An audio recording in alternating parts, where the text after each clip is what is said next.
Okay, Mona, it's time for you to leave, my mother-in-law said loudly. She spoke so loudly that it sounded like the roar of the sea bears in the harbor. We're going on a fancy cruise, just the four of us, right? I asked. But my mother-in-law didn't seem happy. Her face twisted into an even meaner expression. Did you really think someone like you, who can't even keep a house clean, could come with us on this cruise? How audacious of you. Take this money, Clark. A useless daughter-in-law like her doesn't need to have fun. You can't possibly enjoy a vacation at our level. You're too foolish to even understand that. I didn't argue back against her harsh words. In my everyday life, I was used to being treated poorly with no one to support me. I had already given up hope. My mother-in-law laughed rudely and boarded the ship in a cheerful mood for vacation. My father-in-law and husband didn't say anything either. I looked at the three of them quietly, and as the ship sailed away, I waved and shouted goodbye. Best of luck to you. My mother-in-law started yelling back at me, but I ignored her. You're about to go on a trip I've planned for you, she said. Well, it's the best trip for me, at least. Enjoy the surprise revenge I have in store for you. You'll find out the details when you get there. My name is Mona, and I'm a 38-year-old homemaker. I work as a clerk at a medium-sized company. I've been married to Andrew for 7 years. Andrew and I were friends from our college days. We lost touch after graduating, but we started meeting up again by chance. Eventually, we fell in love and started dating about a year later. Shortly after Andrew and I started dating, he shared a secret with me. He told me he was unable to have children because of a condition called infertility. He looked sad when he told me, saying, "If we're together, we won't be able to have kids." But I wasn't upset by it. I never really had a strong desire to have children myself, and I believed we could still find happiness together even without them. So for the past 7 years of our marriage, without any children, we've been living peacefully as a couple. However, our relationship with my parents-in-law has always been difficult. Our house is right across from theirs, and since Andrew works for their company, we see them often. I don't mind that part. The issue is that both of my parents-in-law treat me coldly. My mother-in-law has always favored Andrew, so she doesn't seem to like me much and treats me like a bother. She often tries to pass household chores onto me, which is a common occurrence. She'll say things like, "Mona, I'm busy with work, so could you do the laundry and cleaning?" Or, "Oh, you don't have to cook. I can't eat the food you make anyway." When I explain that I also work full-time and it's hard for me to do everything, she gets angry. She'll say things like, "How dare you talk back to your mother-in-law? You're not fit to be my son's wife. Pack your bags and leave now." On top of that, my father-in-law is also set in his old-fashioned ways. He often says things like, "Mona, when are you going to stop working? You're getting older, so you should have a child soon." Or he'll criticize my education, saying, "What kind of schooling did you even get?" In any case, times have changed. You can have a happy home without children. But that's not the real issue. If I hear more of that talk, I'll call your company tomorrow and demand you quit your job to have a child. Dealing with my in-laws is tough because they're so set in their traditional views. I try to respond politely, but they often respond with even more criticism, so sometimes I just ignore them. Andrew acts like he's unaware of their behavior. He's gentle and avoids conflict, but that's not always helpful. He worries about upsetting his parents, so he sometimes ignores their behavior or even agrees with them to keep the peace. I hate to admit it, but a big reason we haven't had children is because of Andrew's infertility. He asked me not to tell his parents, so I kept it to myself. But it hurts that he doesn't stand up for me when they criticize me. Despite all this, I still love Andrew. He's a good husband who even cooks dinner for me. When I come home late from work, it means we can go out and enjoy ourselves on weekends. Both of us love traveling and have explored many places during our 7 years of marriage. One day, my husband handed me a brochure. "Mona, wouldn't it be amazing to go on a luxury cruise ship? I've never been on one before, only on a ferry." That sounds like so much fun, but we don't have that kind of money right now. Well, let's plan for 2 years from now. We'll save up and work together until then. That sounds like a good idea. We should be able to save enough money in 2 years. Okay, let's do it. So we started focusing on saving money. We avoided unnecessary purchases and did our best to save every penny. Then, 6 months before the trip, my mother-in-law unexpectedly showed up at our house as usual. "Hey, I heard we're going on a luxury cruise. Have you booked it yet? If you don't hurry, you might miss out on reservations." I was surprised by her sudden question and asked her how she knew about our trip.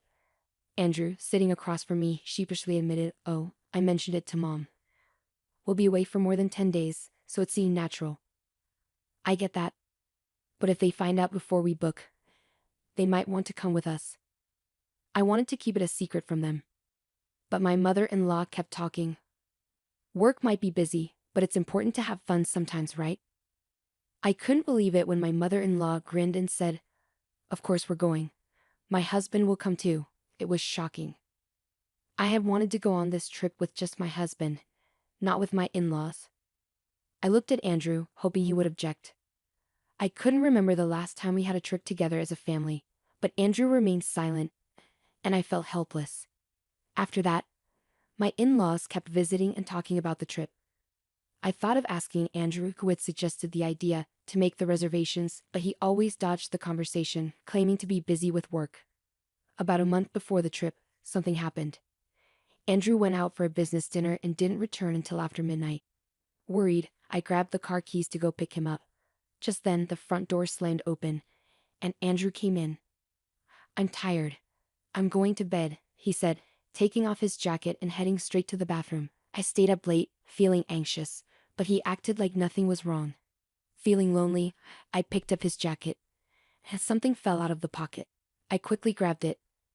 It was a small gift box with a message card tucked under the ribbon. Without thinking, I read the card, and what I saw shocked me to my core. "Thank you always, Andrew. I love you." My heart sank. As questions swirled in my mind, I couldn't shake off the uncertainty. Who had Andrew been meeting with last night? And who had given him this gift? What did that message really mean? Unable to sleep, I spent the night tossing and turning in the living room. The next morning, Andrew woke up nonchalantly with a big yawn. I confronted him with the gift box and message card. "What's this? Where were you yesterday? It wasn't just a business meeting, was it?" Andrew's eyes widened in surprise. "No, it wasn't like that. It's just that, thanks for helping her with work." "I see. It's quite a passionate thank you saying, 'I love you,'" I remarked. Andrew began stammering and repeating himself, trying to explain. "No, it's not like that. It's just..." Feeling frustrated with the situation, I decided to leave and go to work. Despite feeling uneasy, I managed to focus and finish my tasks by lunchtime. When I checked my phone, I saw numerous missed calls from my in-laws. Feeling annoyed, I hesitantly answered when my mother-in-law called again. "Hey, Mona. I heard you suspect Andrew of cheating on you. Our child would never do such a thing, you know. Even if he did, that's just a man's instinct." Excuse me," my mother-in-law said forcefully before my father-in-law took the phone. "That's right. If anything, it's your fault for doing something to make him cheat on you in the first place. Andrew only cheats because you don't have children and are always working. When you get home, make sure you apologize to my son. Got it?" My father-in-law said, spewing accusations before abruptly hanging up the phone. I'd had enough. My in-laws were painting me as the villain, and my husband, who didn't defend me, even sided with them. After enduring it all for so long, I finally decided to put my plan into action. Then came the day of our departure for the luxurious cruise. My in-laws and Andrew happily got into the car, ready for the trip. I would drive separately to the port and join them there. Inside, I felt a thrill of excitement. "It's going to be a fantastic trip," I said, holding back a laugh as I drove towards the port. But when we arrived, I was surprised to find the port quiet and deserted. I unloaded everyone's luggage and made my way towards the pier, breathing in the scent of the sea. Andrew seemed carefree and playful.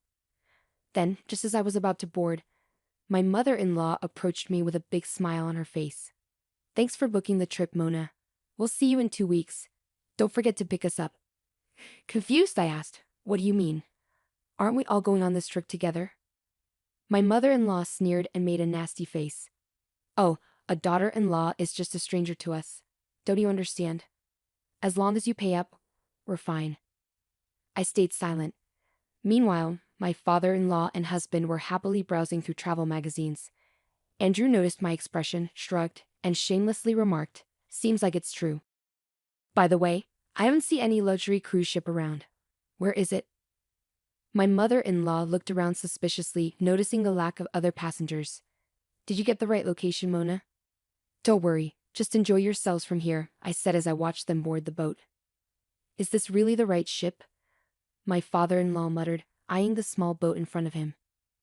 It's just a smaller boat to transfer you to the luxury cruise ship. It's a safety precaution, I reassured them.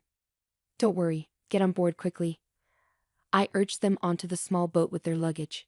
Take care, I called to the boatmen as they set off. Goodbye. Best of luck to you. With a big smile, I waved goodbye to them. I thought I heard my mother-in-law shouting something, but I ignored it. Once they disappeared from view, I gathered my things and headed back to the car, hoping for a fun trip ahead. Later, when I returned home, I gathered all the belongings I had before getting married, clothes, appliances, and furniture, and placed them in one spot. Just as I finished, my phone rang. It was my mother-in-law. How dare you trick us? There's no luxury cruise ship. Where are we? She shouted. Her frantic tone amused me, and I couldn't help but laugh. After a moment, I decided to respond to her question. There never was a luxury cruise ship. I knew you'd try to leave me behind, so I didn't book anything. Do you really think you could get away with this? Where are we? I could call the police, my father-in-law's voice chimed in. The police? That's a bit much. Don't you think? I simply brought you to your wife's hometown. Did you get a chance to see Aunt Mel? I replied. Once again, my mother-in-law shouted. What are you talking about? Aunt Mel, your older sister Mel. I spoke to her, and she suggested bringing you all there. She'll likely take good care of you, I clarified. Aunt Mel, who was like a mother figure to my mother-in-law, had a strong stance against dishonesty. Despite only meeting her a few times at family gatherings, we had always gotten along well. So, I decided to open up to her and share everything I had been going through with my in-laws and husband. As I had expected, Aunt Mel was furious but immediately offered her support. I'll come pick you guys up soon, she said, ending the call. Shortly afterward, I moved to a new apartment closer to my workplace, which made my daily commute much easier. During the move, I collected evidence of my husband's infidelity. He had been careless, leaving behind plenty of proof. By the time I had settled into my new place, I had gathered enough evidence to support my divorce case. With the help of a lawyer, we successfully finalized the divorce. I also sought compensation for the emotional damage caused by the affair. The lawyer who met with my ex-husband, Andrew, reported that he looked devastated and exhausted. Meanwhile, Aunt Mel, a well-known sports instructor in the local community, had been keeping my in-laws and Andrew extremely busy from morning till night. They were now living a life as demanding as the one they had imposed on me. Aunt Mel mentioned that if they genuinely repented, they could be released from their duties. However, my in-laws' family business had practically gone bankrupt, and they had nowhere else to turn. But their struggles were no longer my concern. I simply hoped to never have to see them again. On a brighter note, I've recently met a kind and understanding man who accepts me, including my divorce and all that led up to it.